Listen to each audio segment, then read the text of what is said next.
अस्सलामु अलैकुम वरहमतुल्लाहि वबरकातुह। मोहतरम नाज़रीन, आज हम एक और जड़ी बूटी लेकर आए हैं जिसका नाम है खरेटी, अतीबला, कंगी। इसकी पहचान यही है कि कंगी की दांत की तरह है, इसलिए उसको उर्दू में कंगी कहते हैं। और दूसरी लैंग्वेज में उसको अतीबला, खरेटी बोलते हैं।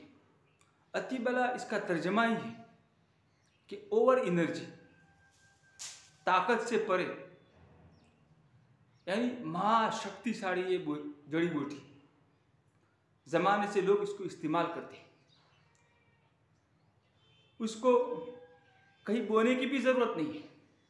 जिस तरह तुलसी, एलोवेरा यानी कुंवरपाठा, इसी तरह और जड़ी बूटी को हमारे घर लगाना पड़ता है, पौधों को उगाना पड़ता है। लेकिन ये ऐसी जड़ी बूटी है कि अपने घर लगाने की इसको ज़रूरत नहीं है, अपने आप उग जाती है। अपने घर के बगल में कहीं भी ऐसी ओपन एरिया होगा, खाली जगह होगी, तो वहाँ ये जड़ी बूटी ज़रूर उगेगी। रास्तों के किनारों पर, इसी तरह नदी नालों में ज़्यादातर होती है।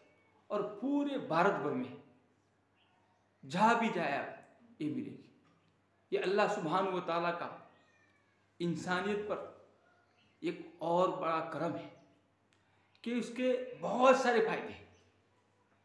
उसका बहुत बड़ा फायदा तो है कि इसके बीज, अभी ठंडी का मौसम आ रहा है जिसमें लोग लड्डू बनाते हैं, गोंद के लड्डू बनाते हैं, इसी तरह मेथी के लड्डू बनाते हैं, अदरक के लड्डू बनाते हैं। तो उसमें इसको डालते हैं, जिस तरह बादाम डालते हैं, काजू डालते हैं, इसी तरह खोपरा डालते हैं। तो इसको भी यूटिलाइज करते हैं, इसमें डालते हैं। हमारे वहाँ पहले इसको इस्तेमाल करते थे। ठंडी के मौसम में खेतों में से लाकर इसके दाने निकालते थे। थोड़ी कुछ परेशानी होती है दाने निकालने में, क्योंकि खुजली होती है। लेकिन इस ज़माने में तो बाज़ारों में जितनी चाहे मिल जाती है। लेकिन हमारे अगल बगल में बहुत है, जहाँ भी जाए कहीं इसके जो बीज है, अभी क्या बारिश का मौसम ख़त्म हुआ तो अभी ये जड़ी बूटी हरी भरी रहेगी। लेकिन अभी 1-2 महीने के बाद इसका जो फ्रूट है वो पक जाएगा और दाने नीचे गिरना शुरू हो जाएंगे। तो वही दाने यानी लाकर उसको इस्तेमाल करना है।